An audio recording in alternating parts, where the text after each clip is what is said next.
여기 보니까 말이죠. 그 금낭화도 이제 막 올라오고 있고요. 우리 수목원에도 드디어 봄이 왔구나 이런 게 막 실감이 납니다. 향기 좋아. 향기 혹시 맡아주세요?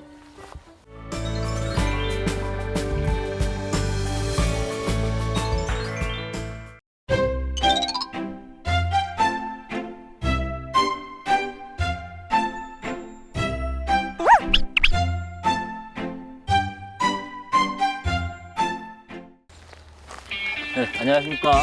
국립수목원의 현장 전문가 이동혁입니다. 오늘은 국립수목원에서 봄에 가장 핫한 지역 양피식물원을 왔습니다. 다양한 초본류들이 되게 일찍 핍니다. 여러 가지 이유가 있겠지만 아마 여기가 햇볕을 가장 잘 받는 곳이어서 그렇지 않나 이런 생각이 듭니다. 그래서 오늘은 여러분들한테 제비꽃 종류들, 현호색, 돌단풍, 또 지금 미소나무도 있고 깽깽이풀도 있습니다. 그런 초본류들 위주로 여러분들한테 유익한 설명될 수 있게 하겠습니다. 가시죠.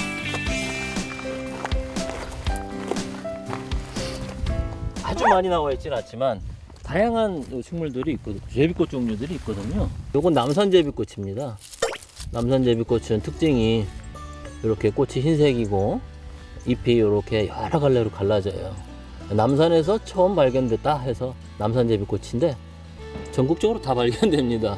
그래서 남산제비꽃은 뭐 제비꽃 종류에서 가장 흔한데 얘가 특이한 점이 하나 있습니다. 뭐냐면 꽃에서 향기가 난다는 거죠.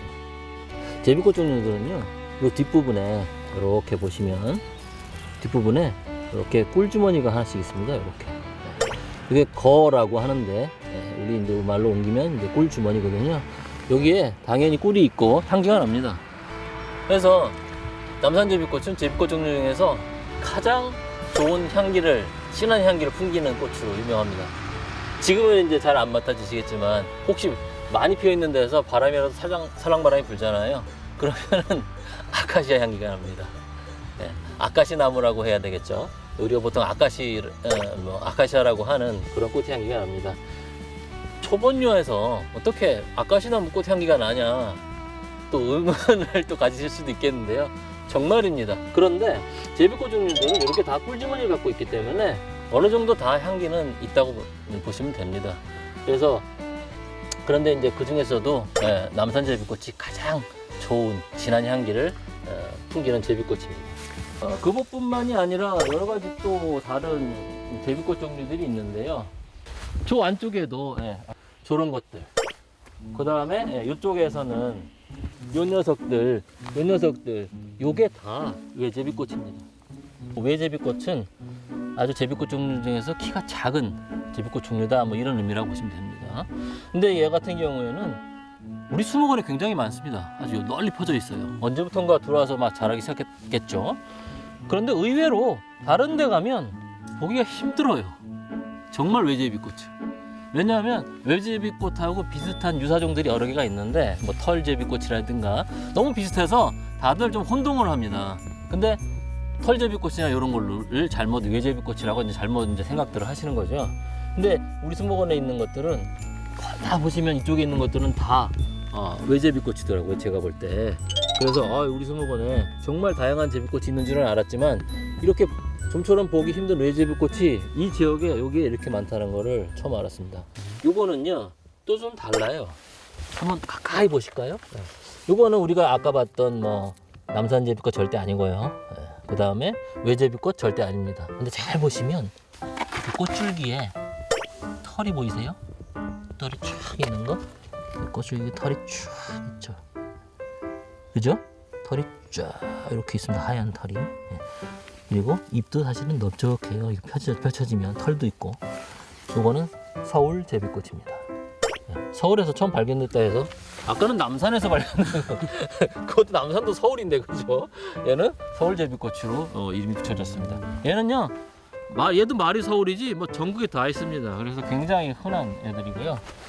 얘도 보시면은 딱 그 서울 제비꽃인 거 알습니다. 그래서 서울 제비꽃은 그 꽃줄기의 털, 그 다음에 잎의 모양 이런 걸로 다 딱 금방 구별이 되는 애들입니다. 제가 항상 이 시기에 느끼는 기쁨이 뭐냐면요, 나무 같은 데서 겨울눈이 딱 터지면서 새순이 나오는 걸 볼 수 있는 거.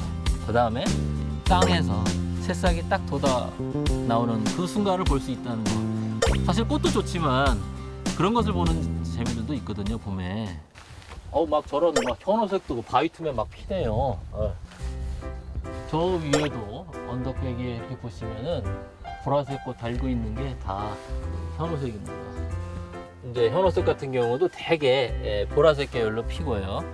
이제 뭐 청보라나 또 그다음에 뭐 흰색으로 피는 것도 있긴 합니다만 되게 이런 색깔로 핍니다. 다 이른 봄에 피는 그런 식물들이죠.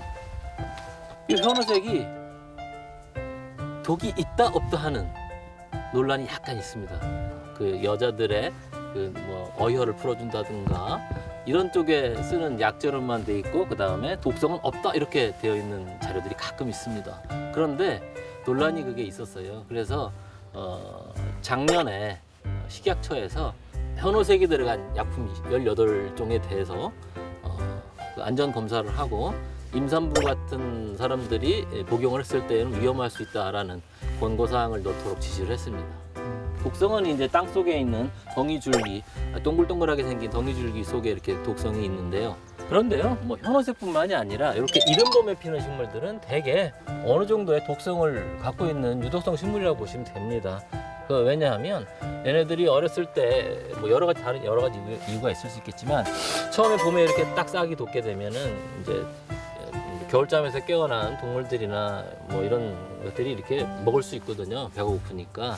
그러다 보니까 자연스레 자기를 방어하기 위해서 그런 독성을 품게 되는 것이죠. 그래서 정도의 차이만 있을 뿐이지 봄에 피는 것들은 대개 다 독성이 있다고 보시면 됩니다. 그래서 함부로 사실 나물로 먹거나 하는 거는 조금 좋지 않죠. 양치 식물들 같은 경우에는요, 이제 상록성이 있고 이제 상록성이 아닌 식물들이 있습니다. 그래서 동록성이나 하록성인 이런 것들이 있는데, 뭐 당연히 상록성 식물들은 겨울에도 다 푸릇푸릇하게 잘 나죠. 어떻게 보면 요 속새도 양치 식물이거든요. 얘네들은 상록성이죠. 그래서 겨울에 계속 이 상태로 있습니다. 근데 한번 이렇게 심어 놓으면 쭉 번져서 여기를 이제 점령하다시피 되어 있는데, 여기는 아주 반가운 꽃이 있네요. 미선나무. 미선나무는 개나리 비슷하죠. 그래서 일본에서는 뭐 흰 개나리 그래갖고 말이죠. 우리나라 걸 가져다가 자기들이 팔고 그러는데, 이거 사실 우리나라 한국 특산 식물입니다. 그래서 사실 이 식물 주권이 우리나라한테 있는 식물인데 일본에서 막 가져다가 자기네들 마음대로 이렇게 사용을 하고 있죠. 그래서 사실은 지금은 이제 식물 주권을 강화하는데 굉장히 그 주안점을 둬야 되는 시대인데요. 이 미선나무 같은 경우는 개나리랑 다른 것이 향기를 가졌다는 거예요. 뭐 꽃이 흰색이라는 거 말고도. 그래서 향기가 좋기 때문에 관상용으로 심어도 좋고 우리 개발할 가치가 무궁무진하고요. 최근에는 괴산시나 이런 쪽에서 이거를 의약품으로 좀 개발하고 그다음에 화장품의 원료로도 개발하고 있는 것으로 알고 있습니다. 그래서 제가 작년에 괴산에 그 쪽에서 있었던 그 미선나무 축제에도 한번 갔다 왔었거든요. 그래서 축제라고 하기에는 조금 소규모 단위였지만은 그래도 어떤 사명감을 갖고 그런 일을 추진하는 분들이 있구나 싶어서 굉장히 좋게 봤습니다. 미선나무는요, 쟤보다는 얘가 훨씬 예뻐요. 향기 좋아. 향기 혹시 맡아주세요? 얘는 보시면 약간 분홍색을 띠죠? 아주 진한 분홍색은 아닌데 분홍색을 좀 꿰띱니다. 그죠? 그래서 품종으로다가 분홍미선 이렇게 해서 구별하기도 합니다. 그래서 품종이 몇 개 있어요. 둥근미선, 분홍미선, 상아미선, 푸른미선까지 이렇게 있는데 어디까지나 그 품종이니까 명확한 구별이 있는 건 아니고요. 이런 거 같은 경우는 아주 상아색을 많이 띠죠. 굉장히 예쁘고요. 향기가 너무너무 좋습니다. 지금. 우리 수목원에요, 미선나무가 여러 군데 심어져 있는데 제가 가장 예쁘게 피는 것을 추천하라고 하면 저는 이곳을 추천하고 싶습니다. 제가 그 전에 저쪽에 열대오신 쪽에 근무를 했었는데요. 거기서 항상 이쪽으로 점심시간에 밥 먹으러 갈 때마다 여기에서 향기가 오니까 항상 여기를 먼저 들렀다 가게 됩니다. 그래서 얘네들하고도 친한데요. 정말 향기가 좋고요. 꽃 색깔도 이건 조금 특이하고 그래서 기억에 남는 아이들입니다.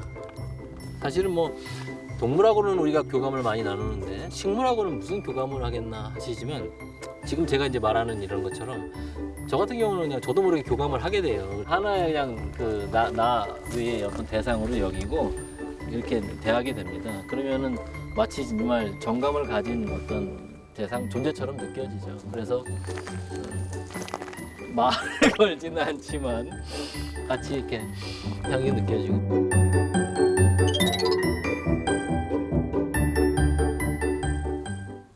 아, 깽깽이 풀입니다. 왜 깽깽이 풀일까 이름이? 그죠? 순 우리말 같은데, 그죠? 여기 벌써 열매가 돼가고 있는 게 있네요. 이렇게 띄엄. 그 올챙이 봐. 우와, 이거 다 올챙이. 우와, 이거 봐. 야, 얘네들 이러다가 나중에 서로 잡아먹고. 아니, 이렇게 많어?